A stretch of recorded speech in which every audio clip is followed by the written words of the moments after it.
자, 안녕하십니까. 노보스 인더스트리 노사장입니다. 인기가 조금은 수그러들긴 했지만 그래도 대한민국에서 가장 관심을 많은 연령대한테 받을 수 있는 차량이죠. 아반떼, 현대자동차. 노사장이 옛날부터 늘 현대자동차를 칭찬할 때 아반떼랑 그랜저, 소나타, 현대자동차가 제일 잘 만드는 차다. 최근 들어서는 이제 그랜저가 소나타 시장을 가져갔기에 국민의 소득이 올라가면서 중형차에 대한 우리 대한민국 국민들의 중형차에 대한 선택도 같이 등급이 올라간 거죠. 그래서 그랜저가 이제 소나타 자리를 메꿨고, 그렇다고 아반떼를 사려는 사람들이 다 소나타를 샀냐? 그렇진 않죠. 소나타는 차 크기가 있으니까. 그러다 보니까 소나타는 좀 애매해졌는데, 아반떼는 이제 부동의 이 준중형급에서는 부동의 1위를 마크하고 있고, 이 전 세계적으로도 10위기나 코롤라를 상대로 명함을 내밀 수는 있었으나 명함만 내밀고 그 나라 국민들이 이제 현대자동차의 어떤 아반떼 명함을 받아주진 않았죠. 그래서 아반떼가 물론 외국에서도 뭐 엘란트라라는 이름으로 또는 다른 이름으로도 많이 팔리는데, 미국 시장에서 많이 팔렸다 하더라도 코롤라나 12개 아성을 무너뜨리기에는 쉽지 않았고, 그들이 이제 워낙 구력이 있으니까. 근데 아반떼는 사실 초창기에 우리나라에서 나왔을 때 아반떼의 전신이 됐던 엘란트라, 지금 이 광고를 보시면 알겠지만 그 당시에 인터넷이나 이런 뭐 정보의 어떤 그 향연에 접근하기가 어려웠던 우리 국민들을 상대로 대국민 과대 광고의 거의 끝장판이라고 볼 수 있는 거죠. 아우토반에서 막 포르쉐를 따버렸으니까, 엘란트라가. 근데 뭐 엘란트라 그 뒤에 나왔던 구화방이나 그 다음에 아반떼 HD, 구화방 다음에 HD가 나왔나요? 그런 것들 갔을 때 사실 뭐 성능이 좋은 차는 아니었잖아요. 그러다가 이제 뭐 MD에 와서 아반떼 AD까지 와가지고는, AD부터 이제 맥주만 형님, 저는 이제 현대자동차에 알버트 비어만 형님이 왔을 때 되게 좋아했잖아요. IG 그랜저라든가 그 당시에 LF 소나타, 아반떼 스포츠 등등이 맥주만 형님의 어떤 그 주행 시스템, BMW M 디비전에 있다 오신 양반이라서 특유의 그 맛이 있었어요. 그리고 아반떼의 어떤 없었던 스포츠 정신을 끌어내면서, 이전에 아반떼 AD의 그 아반떼 스포츠를 제가 또 오랫동안 탔었죠. 한 2달 넘게 타면서 리뷰를 했었는데 되게 좋았단 말이에요. 칭찬 많이 했죠. 그리고 아반떼 스포츠가 엄청 많이 팔렸고, 또 아반떼 스포츠나 이 N9 등은 일반적인 아반떼랑은 다르게 유럽형 또는 i30나 벨로스터에 들어가는 것처럼 뒷바퀴의 서스펜션이 토션빔이 아니죠. 멀티링크를 쓰고 있어. 각 바퀴를 독립적으로 제어하는 서스펜션이 들어가 있단 말이에요. 그래서 아반떼 AD에서 제가 스포츠를 칭찬을 되게 많이 했는데, 그때 내가 탔던 차가 수동이었던 걸로 기억이 나는데, 기억이 잘 안 나. DCT였나 수동이었나, 수동이었던 걸로 저는 기억을 하거든요. 근데 요번에 와서 이 신형 CN7 아반떼에 와서는 그전하고 달라졌던 게, 제가 딱 크게 두 가지를 짚고 갈게요. 일단 이 차는 맥주만 형님의 주행 세팅 값은 안 들어간 것으로 보입니다. 맥주만 형님이 차를 만지면 같은 맥퍼슨이어도 서브 프레임이 확장이 안 됐다 하더라도 그 미묘한 세팅 값과 타이어 등등 여러 가지를 같이 버무려 가지고, 또는 댐퍼나 스프링 중에 한쪽에 더 강력한 권한을 주지 않아요. 전반적인 그 컨트롤, 주행 세팅 값을 잘 버무려 가지고 성능이 높지 않다 하더라도 일반적인 주행에서 충분히 운전자가 이 차가 정말 세팅이 잘 됐다라는 걸 느끼게 해주거든요. 근데 이 차를 타보면 얘는요, 일단은 맥주만 형님이 차를 만진 흔적이 아예 보이질 않아요. 최근 들어서 현대자동차에 이런 것들이 보이는 게, 예전에 그 현대자동차의 허둥지둥대는 모습들이 슬슬 지금 현대차들한테 보이기 시작하고 있고요. 이거는 곧 맥주만 형님의 주행 세팅 값들이 이제 녹아들지 않고 있다라는 게 저는 간접적으로 느끼고 있는 거고, 또 하나, 두 가지 중에 하나는 서브 프레임을 3세대로 기존의 현대자동차가 아주 과거에는 서브 프레임이 끝까지 우물정자로 뻗어 있다가 원가 절감이라든가 뭐 승차감이라든가 여러 가지 이유로 서브 프레임이 굉장히 좁아졌었잖아요. 좁아진 상태에서 맥주만 형님이 오면서 서브 프레임에 차체 쪽에 붙는 피봇 하드 포인트를 굉장히 굵고 방열을 더 넓게 잡아갖고 안정감 있는 하체를 잡았었는데, 얘는 이 전 아반떼 제가 탔던 AD에 비해서 서브 프레임이 확장이 됐죠. 3세대 전륜 그 새로운 아키텍처가 적용이 됐는데, 제가 작년에 가을쯤에 아반떼 CN7 처음 나왔을 때 그거 리뷰하면서 서브 프레임이 확장이 돼서 단단해졌지만 단단해진 차체에 걸맞는 승차감을 현대자동차는 세팅값을 못 잡고 있다. 하체는 탄탄해졌는데 그 탄탄함에 맞는 서스펜션의 움직임이나 댐퍼 스프링의 세팅값을 못 찾고 있다. 과거에는 서브 프레임이 단단하지 않았기 때문에 일부러 하체 쪽을 살짝 탄탄하게 해가지고 뭔가 무른 듯한 느낌을 전체적으로 세팅값으로 잡으면서 불안하지 않게 했는데, 이번에 하체가 단단해졌으면 이 노면으로부터 또는 이게 과속 방지턱이나 확 내가 차를 잡아 돌릴 때 동적인 움직임에서 비틀림 강성이 요구되는 상황에서 차체가 단단해지면 거기에 맞게끔 서스펜션의 움직임이나 댐퍼의 감쇄력, 스프링 레이트가 변화가 있어야 되는데 얘는 그게 없죠. 얘는 그게 없어요. 그래서 제가 작년에 리뷰했던 차 아반떼 CN7에서도 하체는 단단해졌으나 서스펜션이 아직 세팅값이 한참 멀었다, 못 따라가고 있다는 거고, 지금 이 차도 몰아보면 크게 먼저 뭐 영상 초반에 짚고 가자라고 하면, 제가 K3 GT를 리뷰할 때 그 차는 아마 서브 프레임이 확장이 안 돼 있었던 차로 저는 기억이 나는데, 그때 당시에 현대기아 자동차는 이미 전륜 베이스 차량들에서 서브 프레임이 확장이 안 됐던 플랫폼을 가지고 차를 오랫동안 만들었잖아요. 세팅 값이 있었단 말이에요. 안정된 데이터 값이. 거기에 맞게끔 서스펜션을 잘 조율을 했고, 더군다나 그 차는 옵션에서 빌스테인 파송성 댐퍼를 선택을 하고 강화 스프링을 넣었을 때 제가 그 차를 가장 칭찬했던 부분이, 이 차 K3 GT에서 선택할 수 있는 파송송 빌스테인 댐퍼와 강화 스프링의 궁합이 너무 좋다. 고급지면서 모든 수입차들 BMW에 맞먹는 진짜 좋은 승차감과 단단한 느낌도 있고 주행성 또한 좋으면서 피로도를 주지 않는다. 너무나 좋다. 거기에 옵션으로 선택할 수 있는 미쉐린 타이어까지. 그게 옵션이 아마 강화 부싱이 들어간 서스펜션 암들까지 싹 다 바꿔서 170만원. 강화 부싱 같은 걸 빼게 되면 빌스테인 댐퍼와 강화 스프링까지 넣어가지고 제가 봤을 때는 한 110만원 정도 값어치를 하지 않았나, 120이나 그 정도 할 것으로 예상이 되거든요. 근데 얘는 그 차량 가격대는 비슷하면서 옵션의 트윅스에 들어가면 이 아반떼 N9에서는 강화 트윅스 댐퍼 스프링을 선택할 수 있어요. 근데 여기에 들어가 있는 댐퍼하고 스프링은 옵션 값이 댐퍼랑 스프링만 강화 버전으로 바꾸는데 93만원이거든요 근데 제가 봤을 때는 댐퍼는 뭐 복동식 어쩌고저쩌고인데, 사실 우리 일반적인 사람한테 복동식하고 트윈 튜브식 뭐 복동식이 아니라 모노튜브, 트윈 튜브는 의미가 없어요.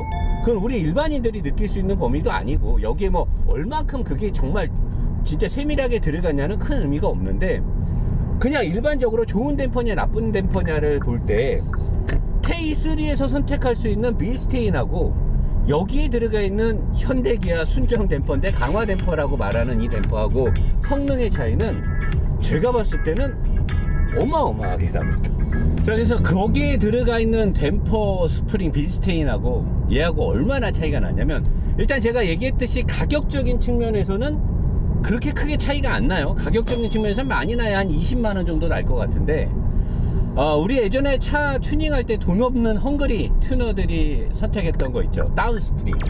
일반 차의 스프링을 빼고 H&R이나 뭐 빌스테인이나 이런 데서 나오는 KW 등에서 나오는 단단하면서 더 이 스프링의 전체 길이가 짧은 다운 스프링을 넣어서 굉장히 느낌이 하드하면서 통통 튕긴 느낌인데, 걔를 넣게 되면 댐퍼가 스프링 레이트를 이기지 못해서 승차감이 극단적으로 안 좋아지죠. 그리고 딱딱한 느낌은 있는데 이게 리바운딩이라든가 프레싱 같은 것들이 너무나 단단하게 돼 있다 보니까 운전자가 느끼는 느낌에서는 굉장히 강한 듯 하나, 뭐 어떤 롤을 제어하는 것 같긴 하나 실질적으로 성능이 많이 올라가진 않는데, 얘가 지금 그런 느낌입니다.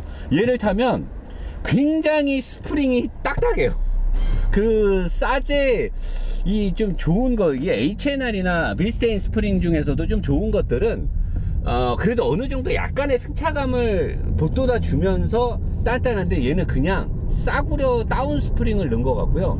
스프링 레이트를 지금 댐퍼가 이기지 못해요. 그래서 모든 주행 상황에서 빨리 달릴 때에도 잔진동들이 댐퍼를 통해서 싹 걸러지어야 되는데 걸러지지 못하고, 낮은 속도에서 달릴 때는 굉장히 통통 튑니다. 완전히 싸구려 스프링의 전형적인 끝판을 달리고 있어요. 아니 K3 GT에서 그렇게 좋은 댐퍼와 스프링 세팅을 잘했고 많은 사람들한테 칭찬을 받았고 저도 리뷰에서 그렇게 얘기했으면, 그런 좋은 것들을 계승을 해서 더 많은 뭐 구매를 하던 뭐 기술을 받아갖고 생산을 하던 어떻게 해서 그거를 좀 계승해서 잘 갖고 갈 생각은 못하고, 어떻게 요렇게럼 또 자기네가 댐퍼가 지금 현대마크가 찍혀 있더라고요. 자기네가 생산해서, 이건 뭐 저의 추정입니다만, 원가 절감을 통해서 트윅스라고 옵션 값은 받아먹으면서 내가 봤을 때 마진율이 한 더블 마진 이상, 더블 마진의 제곱으로 뭐 마진을 챙겨 먹으려는 게 아닐까. 그래서 달리다 보면 조금만 안 좋은데 가다 보면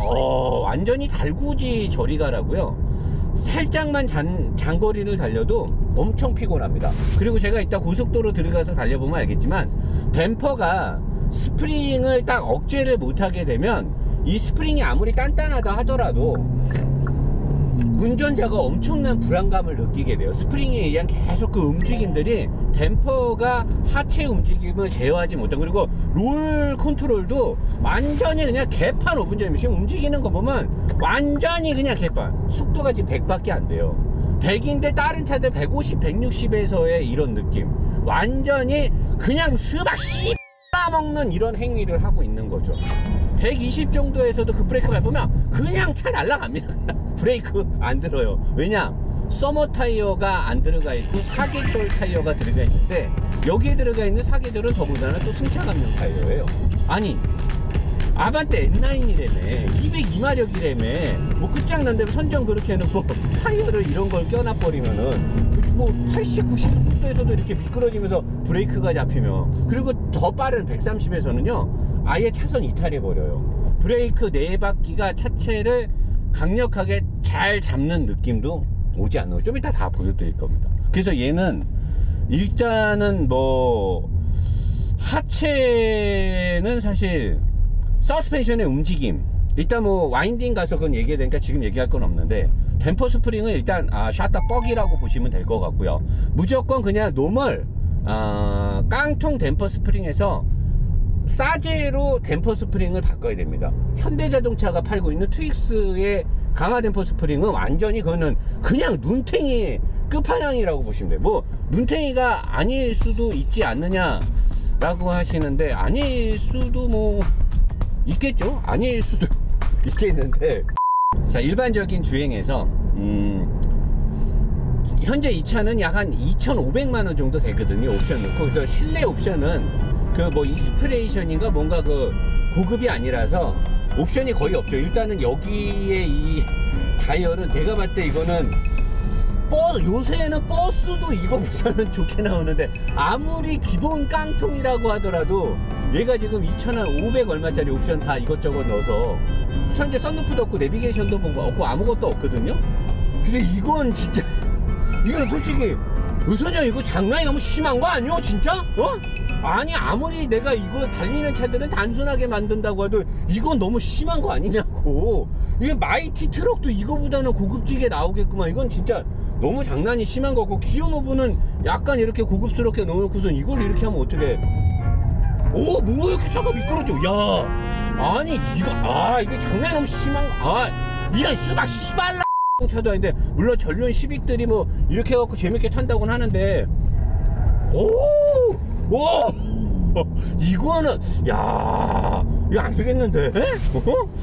근데 어쨌든 뭐 하체가 좀 그 서브 프레임이 확장돼서 단단해서 앞바퀴 쪽이 이렇게 허둥지둥 되지는 않네요. 댐퍼 스프링이 안 좋은 거지 서스펜션의 움직임에 있어서 불안하거나 그런 건 없고요. 자, 이제 속도가 붙기 시작해서 코너를 이거 SUV로 110, 120으로 돌 때도 여기가 안정감이 있었는데 얘는 90으로 도는데도 차가 막 휘청휘청하는 게 롤 제어는 아예 그냥 갖다 버린 거고요. 아예 필요 없다는 거. 아, 맥주만 형님 어디 가셨어? 이런 차는 맥주만 형님이 조율을 해줘야지. 이게 현대에다 맡기면 이렇게 된다니까. 옛날에 그래갖고 엘란트라 갖고 막 포르쉐 따는 과대 광고 만든 거 아니야. 아, 방금 어떤 이렇게 철제 같은 데 있는데 하는데 완전히 그냥 뭐 리어카를 타고 간다는. 야, 이건 너무했는데 이거. 아, 핸들도 이렇게 멋있고 의자도 좀 괜찮고. 아반떼 옛날에 내가 정말 디자인도 이쁘게 나서 자랑하려고 그랬는데. 자, 이제 운전자가 달리기 시작하면 그때부터 중요한 건 엔진 미션 계기판이죠. 고속도로에서는 내 엔진의 RPM, 그 다음에 내 기어 단수 어디에 들어가 있느냐, 그 다음에 이제 전체적인 움직임 등을 보는데, 자, 이제 달리면서 사실 지금 100km도 안 됐는데 다른 차 리뷰할 때 체감 속도는 약 한 140 정도 되는 것 같고요. 차가 좁았기 때문에 이렇게 이제 운전자가 낮은 속도에서도 빠르고 불안하게 느껴지는 거죠. 정말 실망입니다, 현대자동차. 근데 자, 달리면서 계기판을 봤을 때, 자, 이 차가 지금 이쪽에 보면 디지털로 속도계가 나와요. 자, 달리는 차는 제일 중요한 게 속도가 어차피 여기서 디지털로 나온다고 하면 가운데 이렇게 돼 있는데 RPM 게이지가 있어야 돼요. 근데 RPM 게이지가 저 안쪽에 잘 안 보이게, 달리면서 내가 이 차의 현재 RPM을 확인하기가 판독성이 많이 떨어져요. 그러는 상황에서 RPM 게이지를 가운데 둬도 되는데 왜 속도계를 여기다 뒀는지 모르겠고, 이 가운데에 연료 게이지가 또 큼지막하게 시계처럼 있어.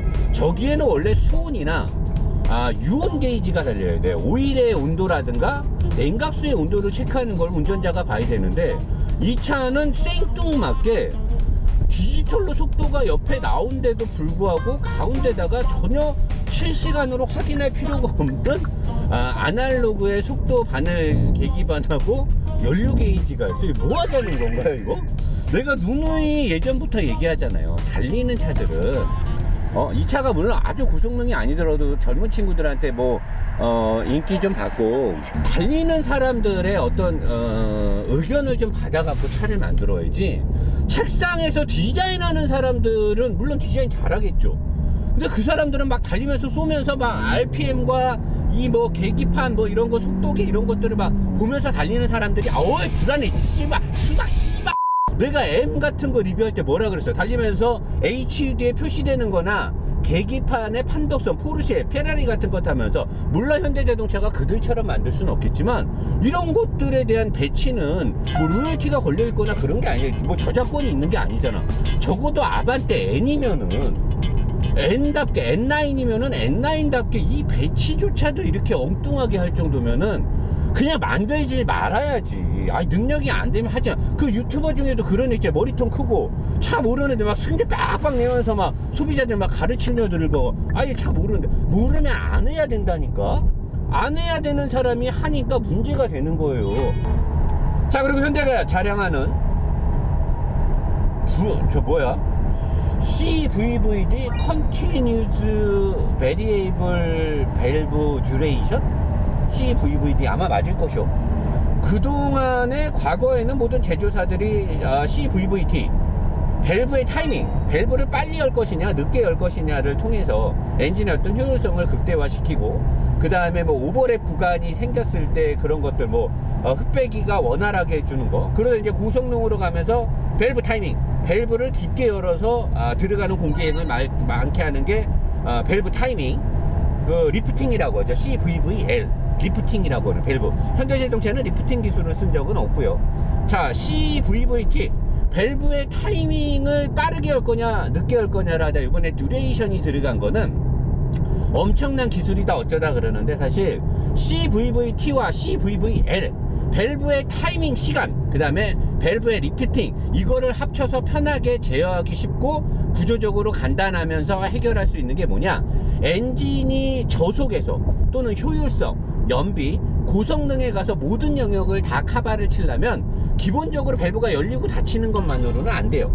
밸브가 열리는 시간을 조절하거나, 밸브가 열리는 양을 조절하거나, 밸브가 열려있는 시간을 지연을 시키거나, 지연 지각을 통해서 이 여러가지 것들이 들어가야 되는데, 이 지금 현재가 자랑하는 CVVD 세계 최초로 적용했다 어쩌다 하는 거는 이 밸브를 움직임을 제어하는 기술에 대해서 현대는 처음이라고 자랑을 하지만 사실 이미 다른 제조사들은 밸브 리프팅 같은 거를 넣어서 혼다 자동차의 VTEC처럼 BMW의 리프팅처럼 이런 걸 넣어서 이미 그런 것들을 구현을 이미 15년 전 20년 전 다 했었고요. 지금에 와서는 좀 더 엔진을 단순화시키고 효율성을 증대하기 위해서 흡배기 쪽의 유속의 관리, 배기 파이프 라인 쪽에 플랩을 달아서 낮은 RPM에서 플랩을 닫아갖고 배기압을 저항을 걸리게 해갖고 이런 것들에 배기의 흐름을 조절해주는 다른 방법을 쓰고 있는데,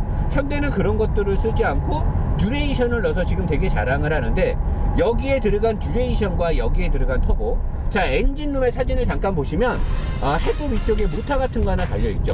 얘가 지금 듀레이션을 제어해주는 전자 모듈이란 말이에요. 유압과 함께 전자 모듈이 들어가서 밸브가 열렸을 때의 시간을 길게, 밸브가 열려있는 시간을 길게 잡아주는 거예요. 그러면 밸브를 깊게 열지 않아도 열려있는 시간을 길게 하면 어떻게 돼? 깊게 연 것만큼 많은 게 들어올 거 아니야. 근데 이게 어떤 단점이 생기냐, 자 고성능에 갔어, RPM을 내가 높였어. RPM이 4000, 5000, 6000까지 갔어. 엔진이 다 빨리 돌아. 엔진이 막 빨리 도는데 밸브에 열려있는 시간을 길게 할 수 있을까요? 없죠. 밸브의 듀레이션 기술을 넣어가지고 열려있는 시간을 계속 길게 잡아서 고성능을 뽑겠다? 불가능합니다. 이 듀레이션 기술을 넣었을 때는 낮은 RPM에서의 어떤 효율과 이 차는 정차 시에 ISG인가? 그 시동 온오프 기능이 들어간 거, 이제 그 스타트 앤 그거 뭐라 그러지? 우리 정차 시에 엔진이 꺼진 것 같은 느낌이 들어요.